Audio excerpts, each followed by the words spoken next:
नमस्कार, मैं हूं वंदना पांडे और आप देख रहे हैं के न्यूज इंडिया। बुलेटिन की शुरुआत बड़ी खबर से करने जा रहे हैं और नोएडा से है ये खबर। हिंडन एयरबेस से हेलीकॉप्टर द्वारा नोएडा पहुंचेंगे सीएम और डिफेंस ड्रोन निर्माण कंपनी के कार्यक्रम में शामिल भी होंगे।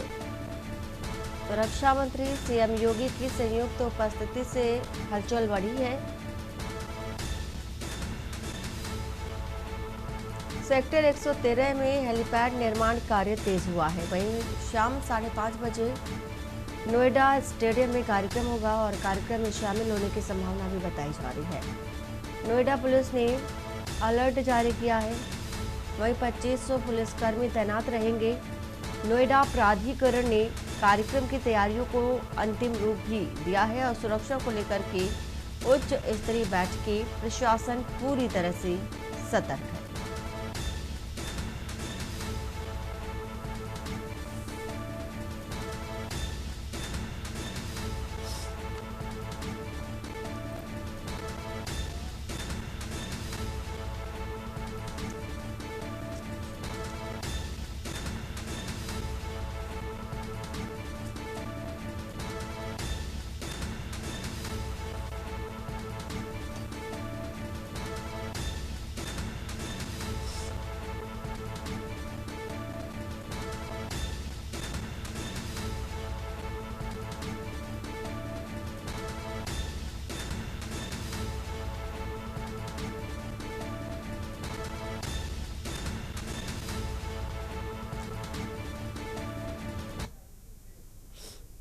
लखनऊ से खबर बता देते हैं। परसिमन के बाद कम होंगे जिला पंचायत सदस्यों के पद और परसिमन के बाद कम होंगे जिला पंचायत सदस्यों के 40 पद। सीमा विस्तार से त्रिस्तरीय पंचायतों में वार्डों की संख्या घटेगी। नए नगर निकायों के गठन से वार्डों की संख्या घटेगी। वहीं क्षेत्र पंचायत सदस्यों के करीब 1500 वार्ड कम होंगे। नए नगर निकायों के गठन से ग्राम पंचायतों के 4608 पद घटेंगे और जल्द शासन को पुनर्गठन की रिपोर्ट भी भेजी जाएगी। अब तक की अगर बात कर लें तो 47 जिलों ने ही वार्डों के पुनर्गठन की रिपोर्ट भेजी है और अभी जिला पंचायत के वार्डों की कुल संख्या 3050 है।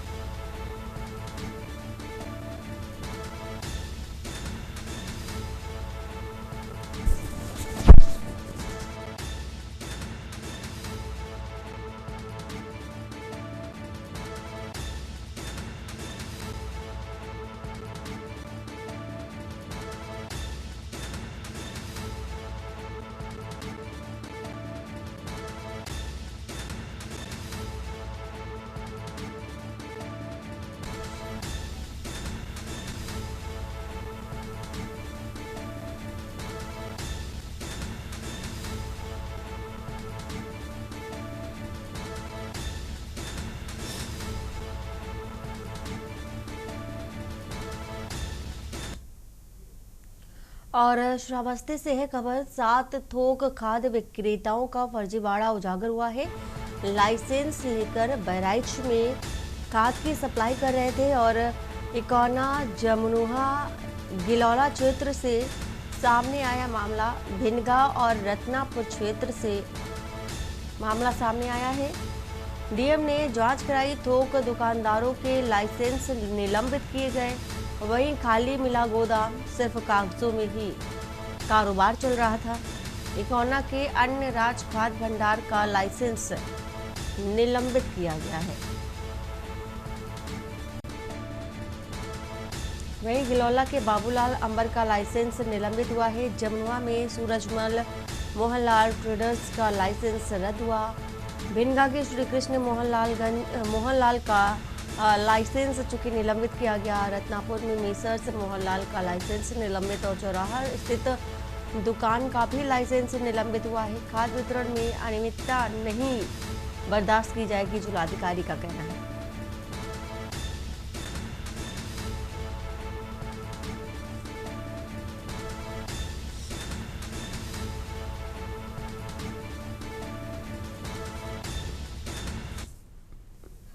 हरदोई से है खबर बता देते हैं आपको।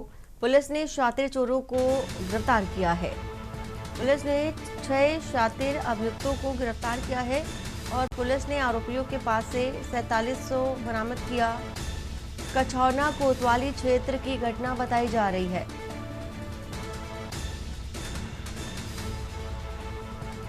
कछौना कोतवाली क्षेत्र की ये घटना आपको बता रहे हैं।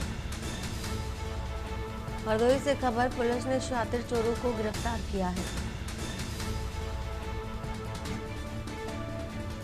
पुलिस ने 6 शातिर अभियुक्तों को गिरफ्तार किया है और आरोपियों के पास से 4300 गिरफ्तार किया गया है।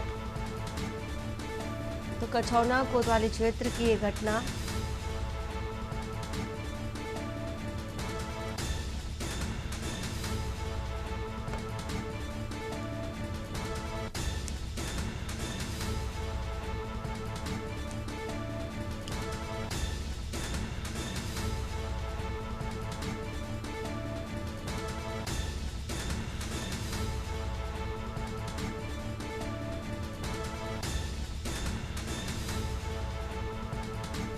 हरदोई से खबर बता रहे हैं आपको। पुलिस ने 6 शातिर अभियुक्तों को गिरफ्तार किया है।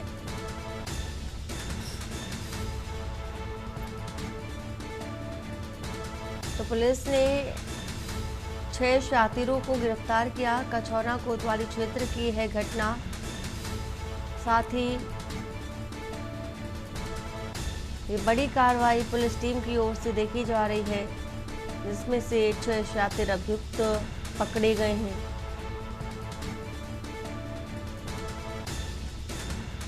आरोपियों के पास है 4700। अम्बुज इसी खबर पर हमारे साथ है। अम्बुज, क्या है कुछ जानकारी, चूंकि 6 शातिर अभियुक्तों को गिरफ्तार किया गया है, और क्या है इन शातिरों का बैकग्राउंड? जी बिल्कुल वंदना, बताना चाहूंगा हरदोई जनपद की कछौना कोतवाली पुलिस को ये बड़ी सफलता हाथ लगी हुई है। पुलिस के द्वारा चोरी लूटपाट की घटनाओं को अंजाम देने वाले 6 शातिर चोरों को गिरफ्तार किया गया है।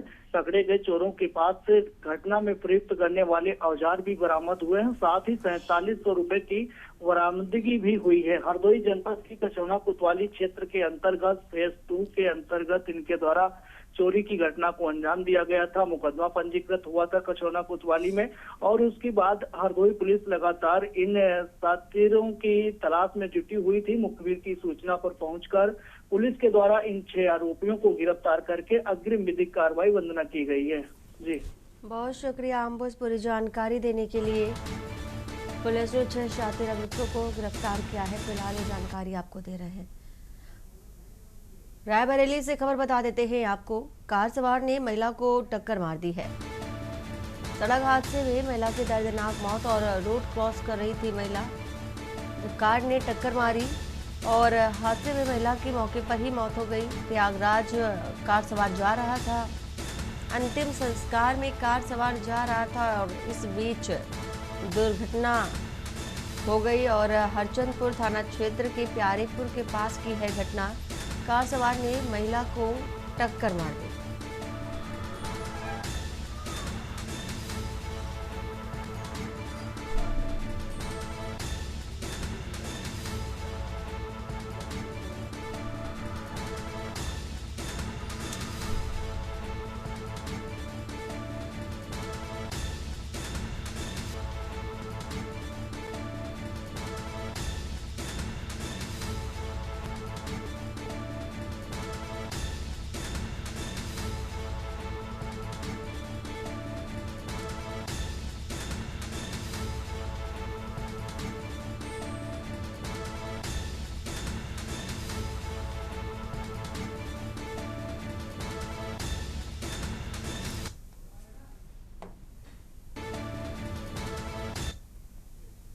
और झांसी से खबर, मेडिकल कॉलेज में बिजली कंट्रोल रूम में आग लग गई। दमकल और आग की तत्परता से बड़ा हादसा टला है। 8 वार्डों में भर्ती थे सैकड़ों मरीज और वक्त रहते आग पर पाया गया नियंत्रण। वहीं मौके पर पहुंची पुलिस ने मोर्चा संभाला और आग लगने से अस्पताल परिसर में हड़कंप मचा। तो खबर आपको इस वक्त की बता रहे हैं। ना समय रहते 8 वार्डों में मरीज भर्ती थे और आग पर नियंत्रण चूंकि पाया गया। कुलदीप हमारे साथ इसी खबर पर है। कुलदीप, क्या है पूरा मामला, आग कैसे लगी, क्या कारण माना जा रहा है और मरीजों की हालत कैसी है इस समय? देखिए, ये सबसे अच्छी बात ये रही कि आग लगने की जानकारी मिलने के बाद दमकल और पुलिस मौके पर तत्काल पहुंच गई, जिसकी वजह से आग पर काबू तुरंत पा लिया गया। अंदर एक बड़ा हादसा हो जाता। जो इससे लगे हुए वार्ड थे, इस वाली बिल्डिंग के अंदर 8 वार्ड अलग अलग बने हुए, जिनके अंदर सैकड़ों मरीज भर्ती थे। इसके अंदर एक बच्चा वार्ड है, एक हड्डी वार्ड है, एक नेत्र वार्ड है। कुल मिलाकर यहाँ पर सैकड़ों लोग यहाँ मौजूद थे। और ये शुक्रवार सुबह की घटना है, जब अचानक से जो मरीज के तीमारदार थे, उन्होंने देखा कि बहुत तेज आवाज के साथ कुछ लाइट वहां पर जल रही थी और वहां से धुआं निकलने लगा। इस बात की जानकारी तुरंत जो प्राचार्य है मयंक सिंह, उनको दी गई। मयंक सिंह के कॉल के बाद में दमकल मौके पर पहुंची, पुलिस मौके पर पहुंची। उसके बाद में वहां के जो सीएमएस है मयंक वहां पहुंचे। उसके बाद में जाके पूरी चीजें कवर हुई। प्राचार्य का बहुत बड़ा रोल है, उनके द्वारा जो तत्काल सेवाएं दी गई मयंक सिंह के द्वारा, इसकी वजह से यहाँ पर सारी चीजें क्लियर हुई। इसके अलावा जो सीएमएस है सचिन माहौल, उनके द्वारा भी यहाँ पर जो डायरेक्शन थे, उसके बाद यहाँ पर आत्मकाबू हुआ है। अंदर एक बड़ा हादसा हो जाता है।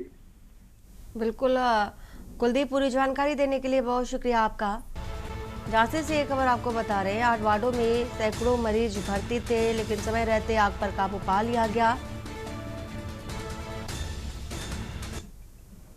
सीतापुर से है खबर, गौशाला के पास मिला घायल बुजुर्ग और जानवर के हमले से गर्दन और हाथ में चोटें आई हैं।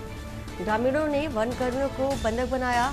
महोली के चंद्रा गांव में गौशाला के पास बुजुर्ग मिला। घायल बुजुर्ग की गर्दन और हाथ में गहरे घाव के निशान। वन विभाग कर्मियों को ग्रामीणों ने बंधक बनाया है।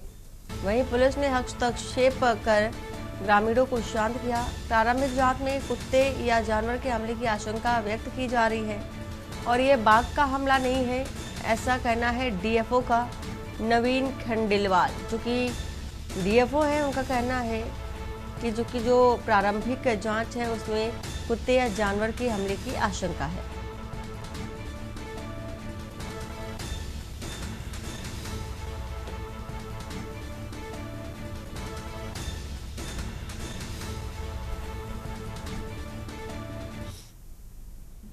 नोएडा से बता देते हैं खबर, सुबह से ही झमाझम बारिश का दौर देखने को मिल रहा है। मौसम में ठंडक, तापमान में गिरावट और गर्मी से राहत, बारिश ने सुकून भी बढ़ाई है। एनसीआर में काले बादल छाए, कहीं मूसलाधार तो कहीं रिमझिम बारिश। मौसम विभाग ने भारी बारिश का अलर्ट भी जारी किया। नोएडा के कई इलाकों में जलभराव की स्थिति देखी जा रही है और बारिश से ट्रैफिक और जनजीवन पर भी असर देखने को मिल रहा है।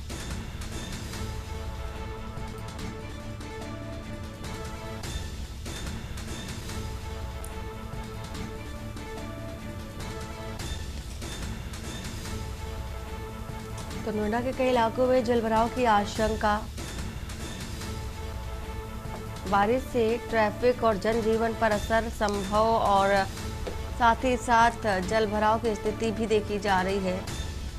सुबह से ही झमाझम बारिश हो रही है नोएडा में और बारिश होने से मौसम में ठंडक देखी जा रही है। तापमान में भारी गिरावट भी देखी गई।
अशोक इसी खबर पर हमारे साथ जुड़ चुके हैं। अशोक, सुबह से ही झमाझम बारिश हो रही है, हालांकि बारिश ने मौसम में तब्दीली भी लाई है और ठंडक भी देखी जा रही है। क्या अभी की स्थिति देखी जा रही है वहां पर? वंदना, बिल्कुल मैं आपको बता दूं, जैसे रैन चालू होता है क्या होता है नोएडा एनसीआर में जो है ट्रैफिक सबसे ज्यादा है। इसके वजह से लेकर के जैसे बारिश थोड़ा होती है और उसके बाद उमस भरी गर्मी स्टार्ट होती है, जिसको लेकर के नोएडा वासी काफी परेशान थे। आज सुबह से मूसलाधार बारिश हो रही है और करीब अब दिन के जो है दो ढाई बज चुके हैं, लेकिन अभी भी बारिश रुक रुक के हो रही है, जिसको लेकर के नोएडा वासियों को गर्मी से तो राहत मिली है बंदना। लेकिन अगर देखा जाए तो कहीं न कहीं ट्रैफिक की व्यवस्था नोएडा ग्रेटर नोएडा की हमेशा बारिश के बाद चरमरा जाती है।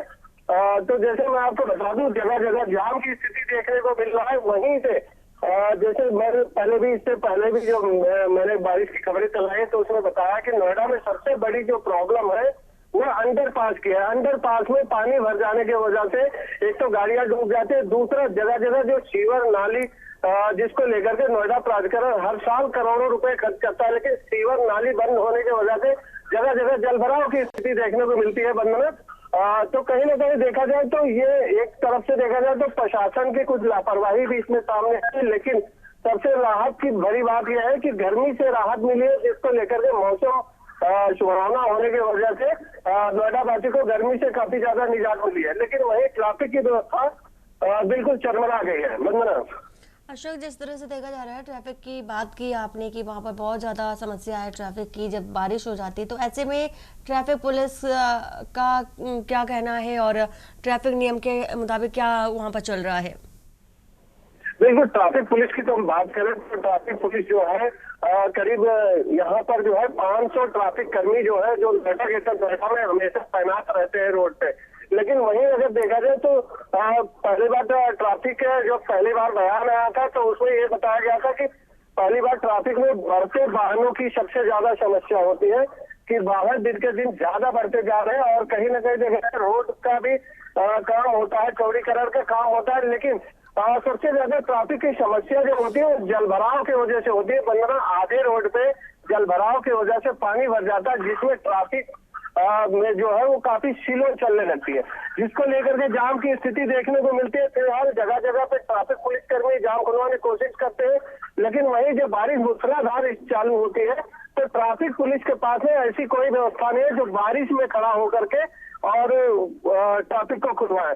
तो कहीं ना कहीं देखा जाए जब बारिश रुकती है उसके बाद ट्रैफिक पुलिस रोड पर नजर आती है, नहीं तो बारिश जब तो ट्रैफिक पुलिस कहीं ना कहीं छुपी हुई नजर आती है बारिश में, जिसको लेकर के जाम की समस्या देखने को मिलती है। और सबसे बड़ा जो अंडरपास बने हुए अंडरपासों के अंदर तो बिल्कुल आप ये सोच लें कि बिल्कुल रोड को बंद कर दिया जाता है, इस हिसाब से जलभराव होता है यहाँ पर बंद। बिल्कुल अशोक, और हर बारिश में यही हाल देखने को मिलता है। फिलहाल बहुत शुक्रिया पूरी जानकारी देने के लिए।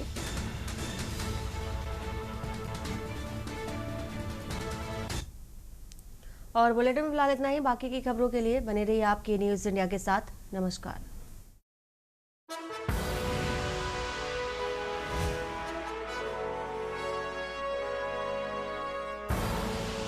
आप देख रहे हैं के न्यूज़, खबरों का सार।